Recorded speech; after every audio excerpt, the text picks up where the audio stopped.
Hello respected viewers, welcome to YouTube channel The Nile City. Today I bring a topic on sanitary pad.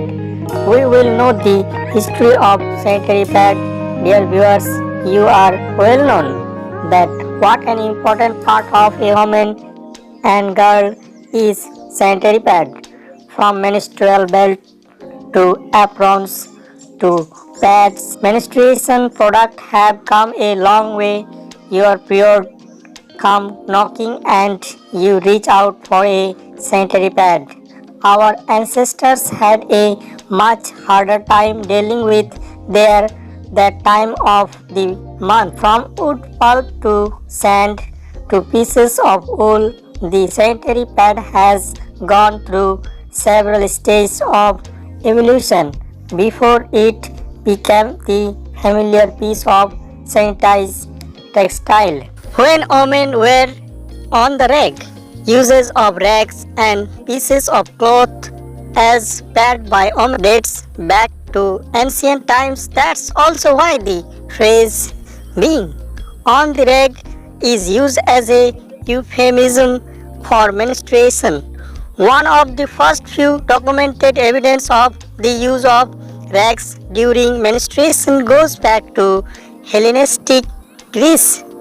In the 4th century AD, a prominent Greek thinker, Hypatia, is credited with having thrown a used blooded rag at a male admirer to dissuade him. Papyrus was used instead of sanitized textile. Once upon a time in China several decades ago, women used sand-filled cloth as a sanitary pad. When the pad was wet, they would get rid of the sand and wash the cloth for future use during their period. Fortunately, in India, where hardly 12% women use sanitary pads, according to a 2011 survey by A.C. Nielsen, the practice of using unsafe material like sand and leaves is still in existence. According to a report in the Times of India, women in a village in Amritsar use sand-filled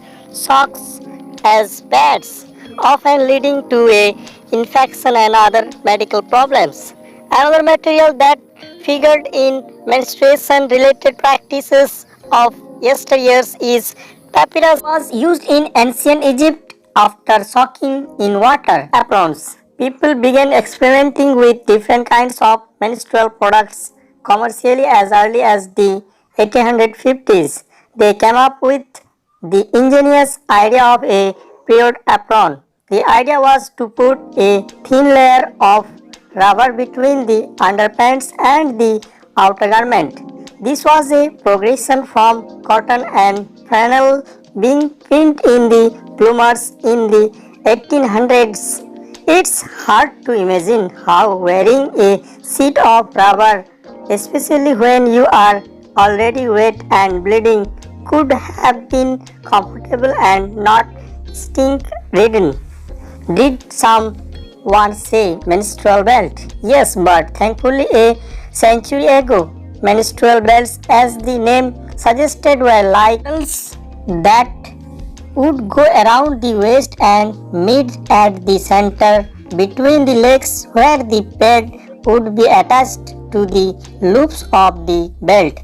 The problem with this method was the shifting of the pad letter adhesive. Strips were introduced that kept the pad in place. The belts remained in use globally until the end of the 20th century, and their sudden disappearance was for good. Sanitary pads as we know them today. The first echoes of sanitary pads could be heard in all of these products. Attempts at commercializing them were also made in 1888 with a product called the Southall pad.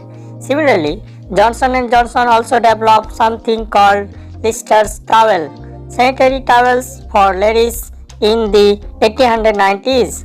However, they made their ways to India a little later than its Western counterparts.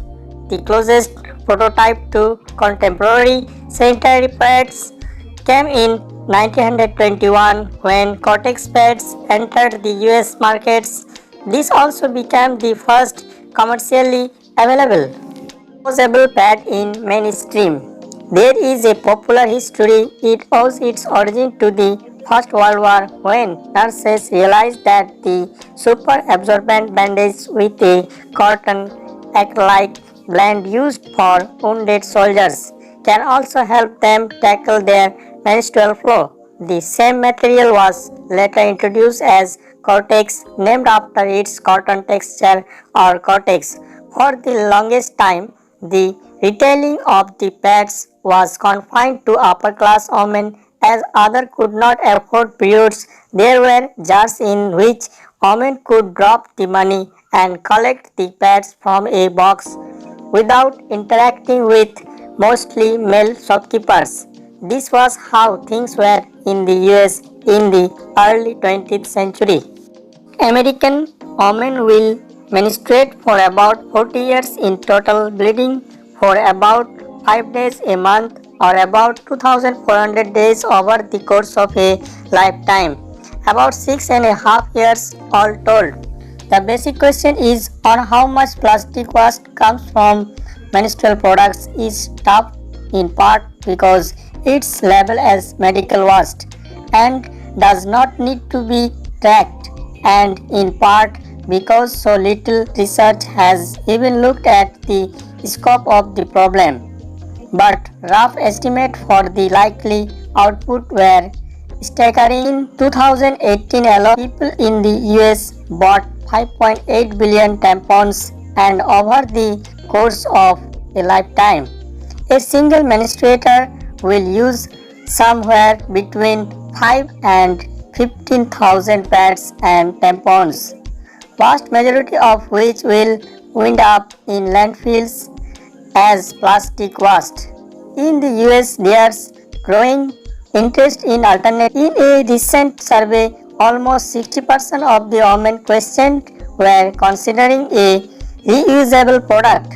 About 20% were currently users. Now, some alternatives, that is the reusable pad, a better designed version of a very old technology. Others have embraced menstrual cups, another old technology that has recently seen a resurgence in popularity. Some companies are designing underwear that absorbs pure blood directly and can be washed and used over and over. Thanks for watching. Have a nice day.